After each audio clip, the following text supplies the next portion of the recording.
Hey, welcome to Comic Book Crime, the only place where you can get true crime, serial killers, and the unsolved, all in a convenient comic layout. Now let's tear into it. Tony Alvin Ables, the killer who slipped through the cracks. In the 1970s, a teenage boy in Florida was sent to prison for murder. He was just 16, but after serving only 12 years, he walked free. No one could have predicted that this young man, Tony Alvin Ables, would go on to kill again, and again, and again. This is the story of the man who slipped through the cracks of the justice system 3 times. Tony Alvin Ables was just 16 years old in 1970, living in St. Petersburg, Florida, when his life took a violent turn. He and some friends decided to rob a man, but the robbery didn't go as planned. Someone ended up dead. Ables was arrested and charged with first-degree murder. In March 1971, he pled guilty and was sentenced to life in prison. At that point, justice seemed served. A killer was off the streets, but the story didn't end there. After just 12 years, Tony Ables was paroled in 1983. He found work as a construction laborer and seemed to be living a quiet, productive life. But that calm wouldn't last. 5 months after his release, on June 25, 1983, 83-year-old Adeline McLaughlin, a retired widow from Massachusetts, was found dead in her St. Petersburg apartment. Someone had broken in through a window, suffocated her with a pillow, and robbed her home. Her neighbors were shocked. Adeline was quiet, friendly, and kept to herself. Police found no immediate suspect, no fingerprints, no clear leads, just tragedy and confusion. And Tony Ables? He was free, working, blending in with everyone else. Then, in February 1987, another woman would meet a gruesome end.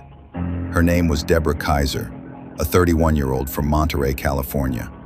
She was last seen on Valentine's Day, making a phone call outside an apartment building. The next morning, her body was discovered near Roser Park Bridge. She was partially clothed, with bruises on her legs, and her jeans were found beside her. She had been sexually assaulted and murdered.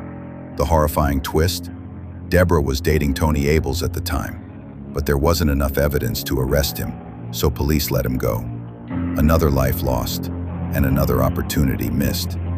By 1990, Tony Ables was living with a new girlfriend, Marlene Burns, a 48-year-old woman in St. Petersburg. But their relationship was volatile. On June 4th, an argument escalated into violence. Witnesses later told police they saw Ables pushing Marlene down a staircase, then kicking and beating her. Moments later, they saw him walking away, wiping blood from his hands. When police arrived, Marlene was dead, and Tony Ables was arrested on the spot. This time, there would be no second chance. In January 1992, he was convicted of first-degree murder.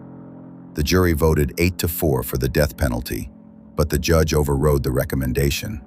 Why? Because of Tony's mental health. His brother testified about their abusive childhood, their father's violence, and their mother's escape from the family.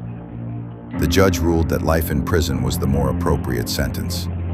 For more than a decade, 2 murders remained unsolved, Adeline McLaughlin's and Deborah Kaiser's.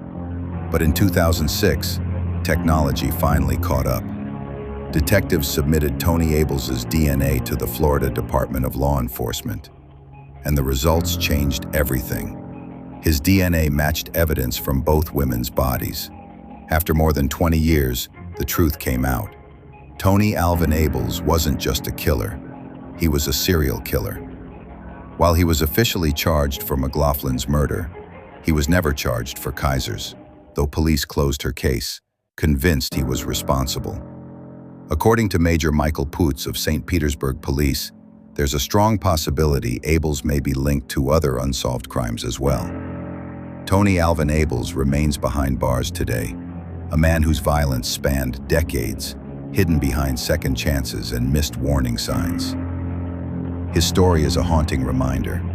Sometimes, the justice system doesn't just fail once, it fails over and over again.